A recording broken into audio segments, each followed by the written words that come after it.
Hello, welcome to the latest edition of the OmniTalk Retail Ask an Expert series. I'm your host, Ann Mazinga. And I'm Chris Walton. And we are the founders of OmniTalk, the fast-growing retail media outlet that is all about the companies, the technologies, and the people that are coming together to shape the future of retail. Or as we like to say, the retail media organization that focuses on tomorrow, today. Today's session, Chris. Yes.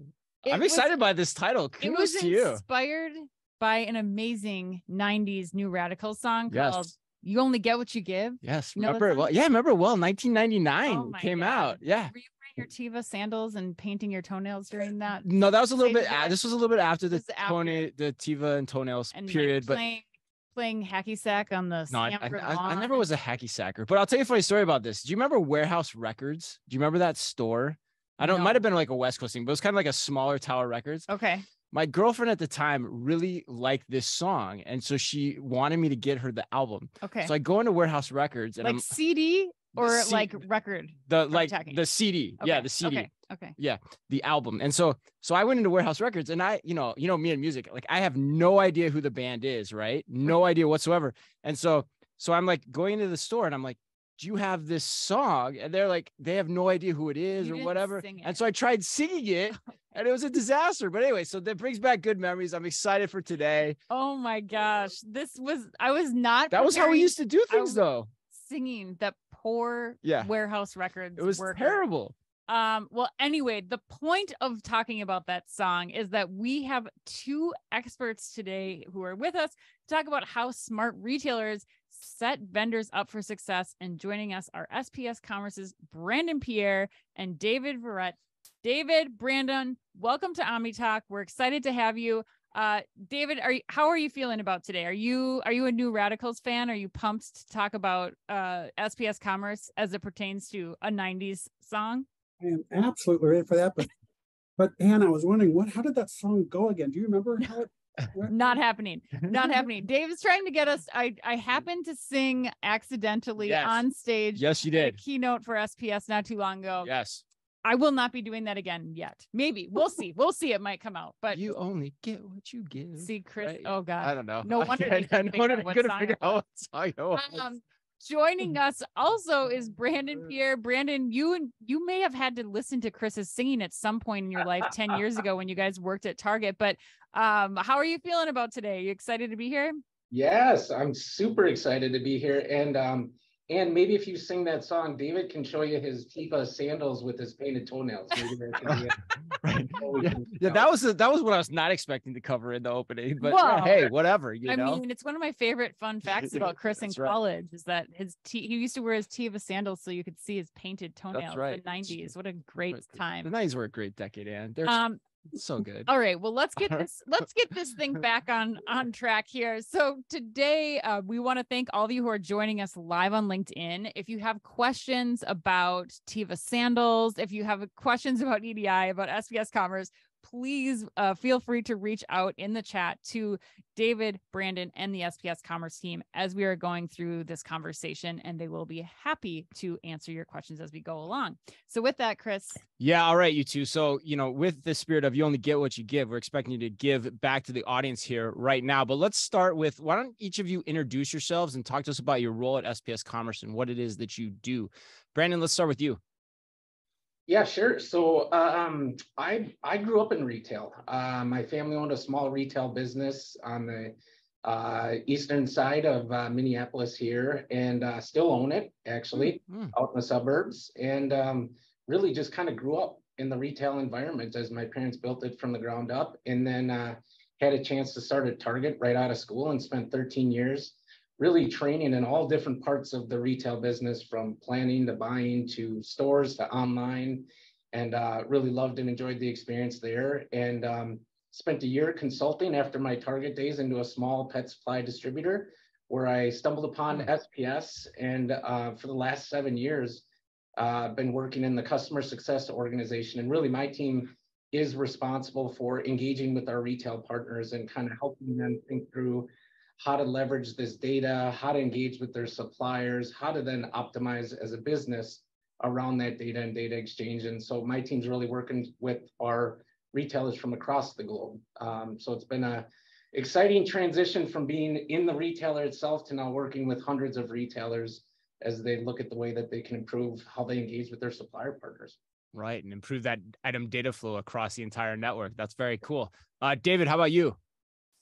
Out of college, I started with AT&T, which became Lucent Technologies. We sold the big enterprise communication systems.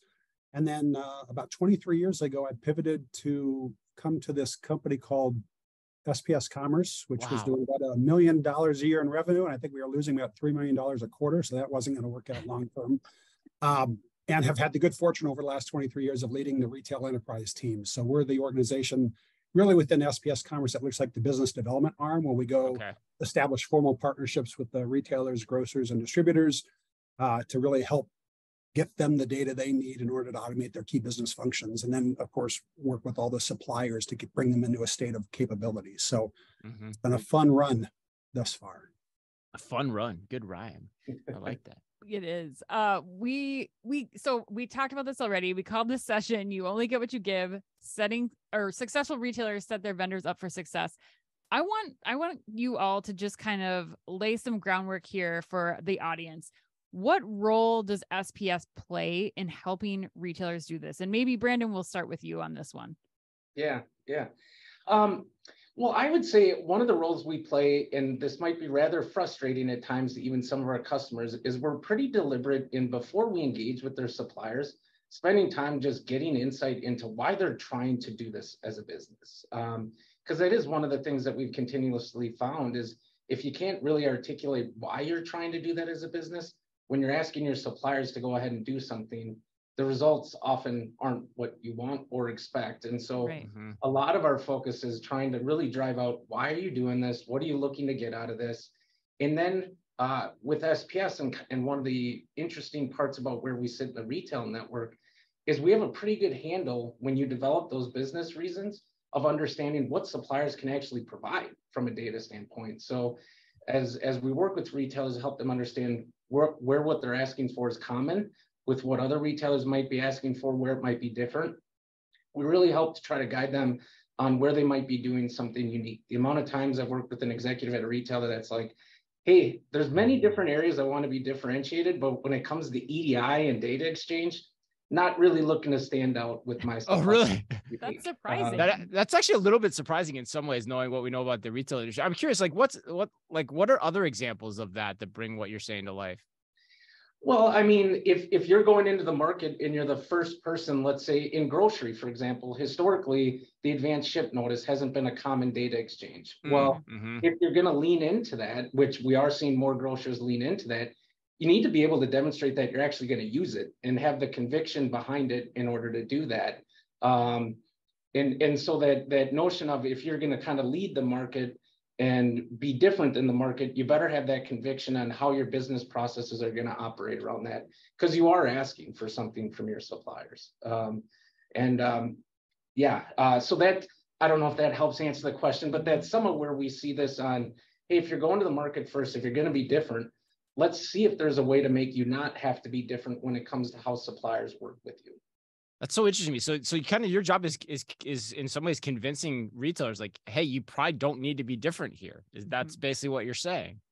You don't need to be different unless you have a strategic business reason to do so. And keep in mind, there are opportunities. We do see some that invest in systems where they need the data because it's going to help them bring down the way the levels of inventory they have to carry or to distribute products out of the stores. And absolutely in that case, it's okay to kind of differentiate, but you need to have that conviction around why your business is going to look to do it. Otherwise, the moment suppliers may start to push back, you're kind of like, yeah, this isn't necessarily an important investment for us. And I would imagine too, and David, maybe this is for you, but I imagine too, like knowing where to be non-differentiated as a retailer probably helps you understand or be better at the differentiation side of things, because all of the item data flows together very well then. And so you guys work with everybody. I mean, like you work with retail giants like Walmart. You're working with companies like, I mean, we met at SPS, the event. We interviewed someone from PV, which is Canada's equivalent of Tractor Supply. Talk to us about, what I just said there in terms of how you work with any retailer of any size to help them understand where the points of differentiation should be and where they shouldn't be potentially. Yeah, no, good call. And clearly, when we work with the big tier one players, they're very prescriptive in what they're looking to get from their suppliers, and they're really looking to us to help really shepherd the vendors through that process. Sure. When we engage with those that are 500 million to a couple $1 billion, they're really looking to us to help lead them on really what should they be asking of their supplier community, and that usually starts with us doing a kind of a deep dive in what their current business systems and business processes look like, because they're really wanting to know how do they compare to others, Yeah. and where's the big win, and what's it going to take from a data standpoint in order to get that big win, because most, even to the size of PVs, they have anywhere from a $10 to $60 million opportunity when they're looking at how do they get their arms around inventory, safety stock management, deferring cost of having to build another DC because they need to support more stores out of a DC that's starting to get throttled down. So, each one has its own uniqueness. But to your question, they look to us to make sure we keep them in check, so that what they're asking of their vendors is consistent with what others in their sector or their vertical are asking for. The last thing you want to do with a vendor, a retailer that maybe doesn't have as much leverage, is make big asks of them when you're not maybe their biggest customer. Right. So that's interesting too. So like what you're saying is then, the wide view that you take the industry then helps inform those conversations as well, as I imagine. So you can literally say, look, we see this across everyone. Here's how they're doing it. Here's how you're doing it. This is where the gaps and the opportunities are. Yeah, absolutely. And Chris, a lot of times the way I've been thinking about it is when I used to be a merchant and I used to be able to gather intel on where I was at from a market share and what my competitors were doing it's hard to do when you're talking about data automation. Like, where do you get that leadership position and point of view from? Right. And so being able for retailers to lean into somebody, and that's a lot of where our team spends time, is like, let us tell you what's happening out there in the industry and what you can take advantage of. Because in a lot of ways, EDI has been around for 30, 40, however many years. And it's kind of viewed as an outdated, maybe a bit of a technology, when in reality, it's all about how you're using the data. And it's the data exchange. And so there's many different ways that organizations can take further opportunity of EDI platforms they've already built out there through enhancements in the type of data that can be exchanged. But having to know where to go for some sort of insight on what's happening in the market is a lot of where I look at SPS and kind of our leadership responsibility. Yeah, I mean, we even heard that, I think, from some of the clients we had. Carrie Craig from WD-40, who was at the conference that we were just at, and she was talking about that same thing where, she relies on SPS to help understand, where things are going in the market, to really to kind of use you all as kind of a Sherpa to get through. Like, I know I have to be in all these places. How do I build my internal teams to support the work that my retailer partners do? So it's great that you have that ability to not just be the provider, but also to be able to work with the people to help support them and figure out how to build their internal systems. And that kind of takes me to my next question, which is, what you have exposure to all of these retailers, to suppliers, to 3PLs. What are the kind of challenges that we're talking about these days? Like, what's top of mind for everybody? Brandon, you're the customer success manager. Like, what phone calls are you getting on a day-to-day basis, and how is SPS kind of helping support those transitions? Yeah, I would say a couple of areas we typically see, and one that I might want to hit on that's definitely rising over the course of the last years. But we certainly see things when it comes to data exchange around the ability to improve kind of open to buy visibility and where shipments are at, to being able to receive and process inventory quickly. David talked about the need to not be opening additional distribution centers to fuel store growth or to fuel online channels.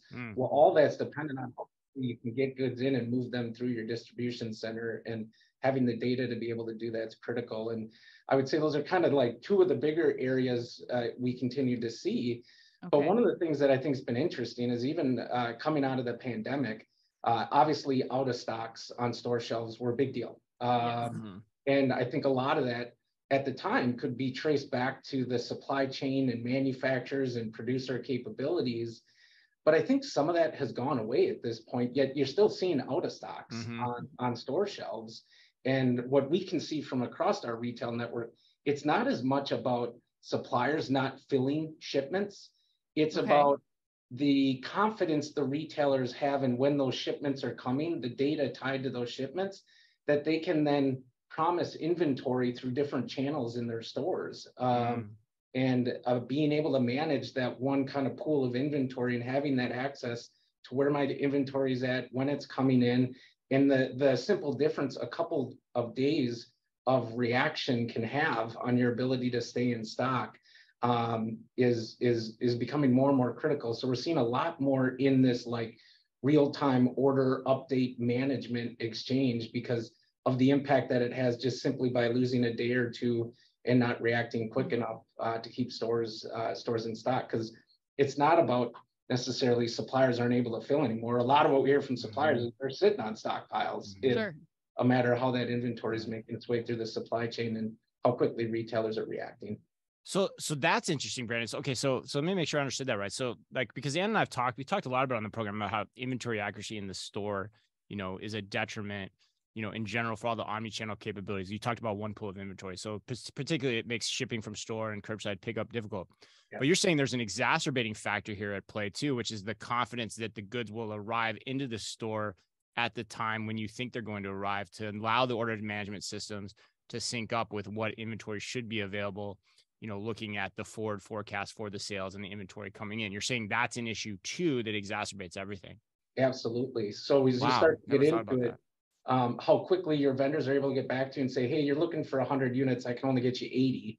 Well, then if they're shipping it and they only ship you 70, like your ability to kind of release inventory and have confidence in releasing inventory, knowing what's coming in behind it, definitely has a profound impact on the logic that we see retailers building into their systems. So, because the last thing they want to do is disappoint a consumer that walks into the store, right? And so at times we'll see them applying safety stock levels because they're not confident in what inventory is coming behind it. But there's a sale on the backside of that they might have walked, buy online, pick up in store, or ship from store, all because they don't have the appropriate confidence levels, as well as oftentimes if you're not able to receive it quick enough, you have products sitting in the DC, moving out to the store as well, or even the store back room. So definitely has an impact on that as well. God, that's why I love this job. I learned something I've never thought about that before in my life. And that is such an interesting thing to think about around how this all works. Yeah. And it's definitely why we're seeing the increase in the requirements that retailers are looking for, because they're finding the gaps in the systems at this point. And so explain a little bit for me, like exactly how SPS fits into this then, Brandon. Like what types of things are you putting into place? Or are you helping retailers and suppliers do to communicate with one another to give better visibility to each other of what those stock levels are, when to anticipate stock, and what are the other things that you're able to do outside of that particular out of stock use case? Yeah, well, I can definitely hit on a few here, and David, feel free to jump in. But I think in part, one of the things we were talking about is retailers not always wanting to differentiate when it comes to data exchange. And that's part of where we're consulting these organizations on. These are becoming more and more standard data exchanges. The ability for a supplier to send you inventory availability, to quickly acknowledge when you send them an order, like, did they get it? Can they ship it? Are they going to have to cut you on it? And therefore, what you're going to need to do in your future replenishment orders. Those are becoming more and more commonplace than they were 10 years ago, 5 years ago. And it's becoming more critical to managing an omni-channel experience. So part of what we do is we recommend what's standard out there, what data you can expect. We get into their systems and start to understand, depending on what their systems, either their ERP or their WMSs are capable of, they might have to ask for certain things differently. We might have to transform some data for them. So we usually try to neutralize their system lack of capabilities through SPS doing some data transformation for them. But we recommend kind of how to engage with the suppliers, what to ask for. We help build the data into their system and solutions. And then lastly, and probably the most critical part in all of that, because it's all for none if you don't actually get your suppliers onboarded and capable of sending that data. Right. And one of the things I love, truly to say this, working with SPS, is when we go into these retailers, we can tell them your suppliers can really use any solution they want. SPS obviously has a market solution that they can buy, but otherwise they don't have to buy us, but we'll still help onboard them to your solution retailer, which, as I'm a merchant, if I don't have to force my vendor to go to a portal or something specifically, but they can just do it how they want to, that has immense value when I'm making an ask of my suppliers. Yeah. David, what are you hearing? I mean, you're talking to a lot of retailers, earlier on in the process too. How are they, like, what are they coming to you with? What challenges are they faced right now? I wish more were actually coming to us. I think the reality is most of them have been living with their current state, knowing that in order for them to really advance it, they have to get 1,500 other companies start engaging with them in a more collaborative manner that's consistent, so that they can actually pull down some of the operationalized levers, right, to get value. And most of them have just said, I think I just want to focus on what I can try to control. And so they throw systems at it, or extra inventory, or people, or processes. And I think it's a bit of an awakening when we get into these conversations, and they're reminded that it's their choice, that they're kind of living with that. And I think we're able to bring an equation to the table that says we can challenge that. And we can not only challenge it, but help you build a business case. Because ultimately, if the suppliers understand really why the retailer is asking for something different, and they can get their head wrapped around what that's going to mean for the relationship, they're willing to entertain it and oftentimes engage it. It can't be a technology ask. It can't just be, here's a compliance scorecard, you need to perform better. I think we're seeing that those retailers that bring the vendors into the game, share how well their products are performing across the supply chain, make them feel, not make them feel, but just bring them closer to what's happening. The vendors can appreciate it. And I think the asks then go a long ways. And I think that's, again, I wish more retailers were out looking for it. The big guys we're a dependency to get their those big retailers, vendors into the fold. But most of our time these days are spent with retailers that weren't out looking. They just come to kind of live with. Right. That's really interesting. That I've never thought about that either. This is great. Like that dynamic of like, you think you can do everything on your own in isolation, but you're really dependent on getting all the ducks in a row to line up towards your processes and your procedures that you have as a retailer. It's like getting 12 kids in a car on a Sunday for a soccer game or something, like in reality, that's the best analogy I can think of here.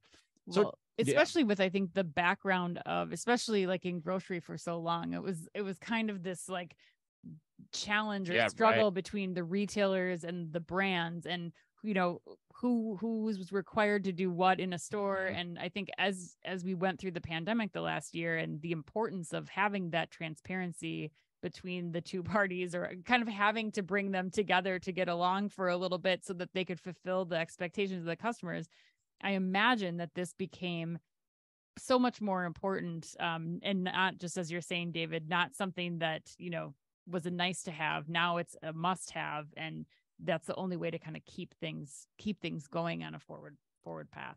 The other, go ahead, Brandon. To build on David's comments earlier, because the other thing we struggle with the retailers is the mitigating practices that they've put in place that they almost actually celebrate. Like, I remember sitting down with one of our customers and their accounts payable team, and their accounts payable person was showing us how they have a file for invoices on Monday and Tuesday and Wednesday, and here's the ones they've reconciled. And it was kind of like, that's great. You actually don't have to do any of that though, but it was like what made her successful at her job. I mean, even transfer to buyers, and you think about the amount of times buyers have a great email and Excel tracking system for what they've had to update. And it's kind of like, but again, you don't have to do that, even though that maybe is what has made you a good buyer these last 20 years. There's actually a better way to do that. But so much of this inertia we've already figured out how to tackle that. Why would we do something beyond that? It's like, actually, it is tens of millions of dollars if you just look a level deeper on, how much you're missing by not automating some of that. But it's hard to get them out of that mindset where just always done it and been okay at it. Yeah, I mean, I think it's a human psychology problem. I mean, Anna and I even struggle with that in our own business. Like, hey, this is what got us here. Let's stick with doing it. But you've constantly got to break everything down and reinvent it and figure out ways to get smarter. And, David, to your point, like the 150 is probably an underestimation of the number of retailers actually that a lot of these companies are working, or the number of brands that a lot of these companies are working with too. So So I'm curious, as you're helping them work through this idea of getting everyone on the same page, investing in the right things, how do you get them focused on what's most important and not just, glomming onto the shiniest penny that they see on the ground waiting to be picked up, the tech for tech's sake argument? Yeah, no, that's good. And I'm sure Brandon will jump on this as well. But I think we now have about 600 retailers that have elected to outsource their EDI operations and infrastructure to SPS Commerce. That's in conjunction with the 5,000 other buying organizations that we built our network out to. But in order for a big project like this, and you mentioned PV earlier, in order for them to keep that shiny object in front of them and follow it all the way through the process, right? They identify what the requirements were. They selected SPS Commerce. We brought their vendors into a state of capability. For the first time, they had all the data in a manner that they now could look at it through a consistent lens. It was only then that they really understood kind of what their desired performance metrics were versus what was really happening.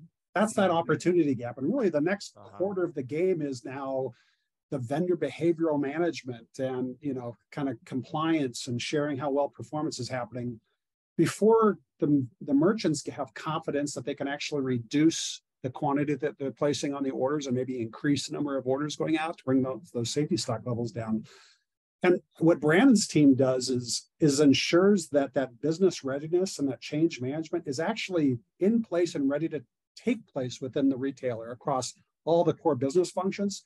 Because we've seen it sputter out, right? If that change management doesn't take hold and go all the way through, it doesn't actually bring the ultimate value. So the front end work of building that business case is essential because it has to be big, because this is kind of a lengthy journey.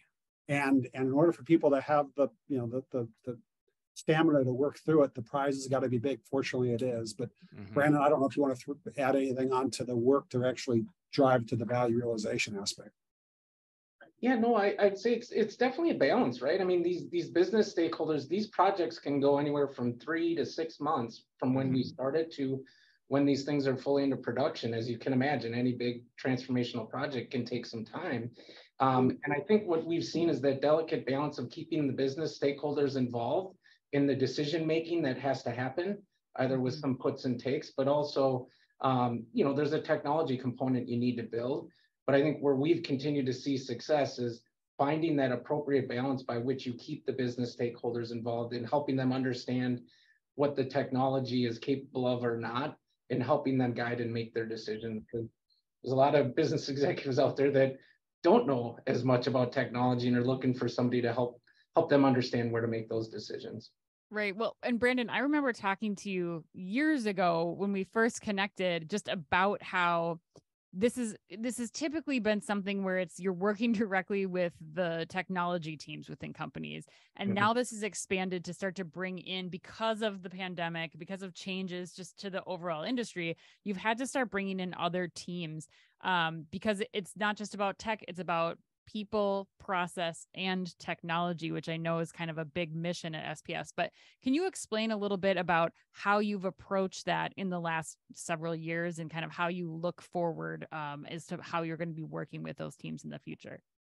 Yeah, David mentioned one of the biggest pivots we made was about 3 years ago when we start engaging with retailers. We start with what we call a business opportunity assessment, because we're kind of like, before we even get into the tech capabilities, before we get into the data exchanges, let's just do a current state analysis. And we have a team of strategists. So, folks that have been in the industry 20, 30 years and working across all these retailers, kind of sitting down with accounts payable, sitting down with buying teams, sitting down with supply chain and logistic folks to say, how are your processes working today? And then being able to come back with a recommendation on, these are the types of different data exchanges and things you could be getting that you're not taking advantage of today. And it's ultimately the retailer's choice if they want to move forward. But that's been kind of our stake in the ground to say, in order for us to move forward, we have to get clarity around what your business is looking to do and engaging with those different stakeholders before we move forward. And that's been, I would say, one of the biggest shifts I've seen in my 7 years at SPS, where now it's like, from that point going forward, the business is like, yeah, no, I need this. Right. And if I have to reprioritize with my technology team, I now know why.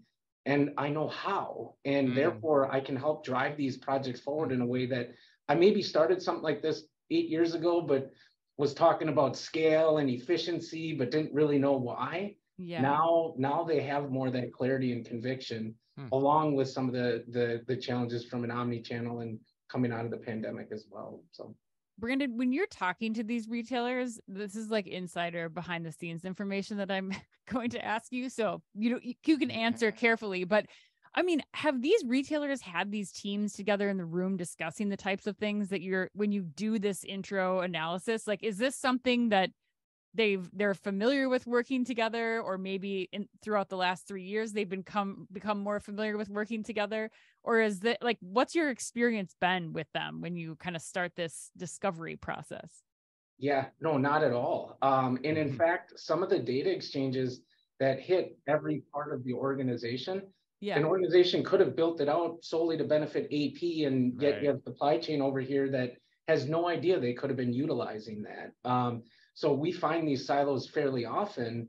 And the other thing that has happened, to EDI, I think over the years, is it's seen as a technology. And certainly the automation of the data exchange is, but technology typically isn't, and the technology folks aren't typically pushing the buying organizations to want to prioritize additional work. So the business, where do they go to understand what more they could be doing with it?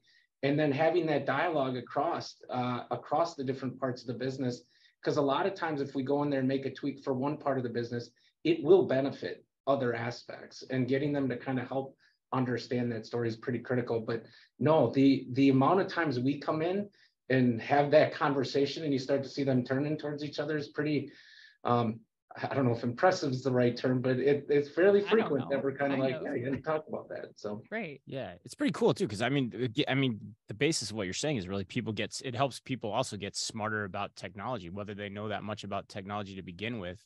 It's a forcing mechanism inside an organization to get people more acclimated to how technology can impact their lives day in and day out, or their jobs really day in and day out.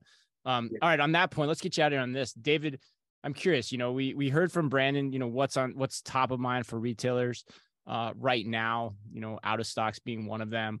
What's next for SPS though? What do you guys have planned or on tap for 2023? Well, most organizations that are moving their ERP systems to the cloud or what have you, they're having to make a decision as to whether or not they want to reintegrate that new ERP to their existing infrastructure. We're seeing more and more tier one buying organizations now electing to hand that steering wheel over to us. So we are going upstream more and more with buying organizations outsourcing to us. I think we're prepared. We're seeing that firsthand. Secondly, I think we've learned that we have to be much more prescriptive in how we're helping buying organizations address the item challenge. We've talked about it a number of times here, but if you walk into any retailer today and say, do you have an item problem? We're guaranteed 100% are going to nod their head. Yes, we have an item. Having lived that, yes. When you lay out the buffet menu of what they would like to fix, it covers every business function across the retailer. And I think we fell a victim to trying to solve that, and it was just too big. It was too big of ask for the vendor, and frankly, it was too big of meal for the retailer to actually ingest. So a pretty big pivot we've made here is really getting more prescriptive in which item attribute business challenge should we start with first? Do we start with accurate orders and invoices, dimensions, product planning, regulatory compliance, online ready or direct to consumer? Because each of those are pretty big pictures. And I think we'll find that if a vendor is able to hit a target that's this big and get good at doing that, you're going to have more success in getting them to be able to step up to the next plate and the next plate, as opposed to here's what the requirement is, good luck. And so I think that's going to be a big pivot for SPS. And I'm excited about that. We have been delivering item solutions for 20 years, but in the last several, when we've gotten more focused on the business problem that we're trying to solve, we see adoption rates skyrocket. We see operationalization improvements occur within the buying organization. So I think we're going to take our lead on that front for sure. That's cool. Yeah, there's a lot of matzo balls in that soup from my own personal experience. Like Yes, that seems like that just seems like a very, very smart approach to lean in that way. So I love that personally. Kudos to you guys for taking that approach. Well, I want to thank both of you, David and Brandon. That was so insightful. I appreciate you sharing with us, giving us a behind the scenes look into what's going on in the offices of some of our favorite retailers and brands out there. If people want to get in touch with you, they want to have SPS come help them out, come introduce them to other members in other verticals within their own companies. What should they do to get a hold of you? David, do you want to share some info for us? Yeah, absolutely. So certainly LinkedIn would be the best way to get in touch with me. They could always go to SPS's website too and request contact. Otherwise, happy to give my cell phone number out here, but probably LinkedIn's the best way. Wow. David coming hot with the cell phone. We've only had one of those in the past, know. I think, right? One or two, maybe. Oh man, the texts you're gonna get, David. The Yeah, texts you're well, gonna get. you see, I pulled back off that at the last. Yeah, right. All right. Well, that wraps us up. Thank you so much again to Brandon Pierre and David Verrett for sitting down with us today. And thanks to all of you who joined us live on LinkedIn. As always, and on behalf of all of us here at OmniTalk Retail, be careful out there.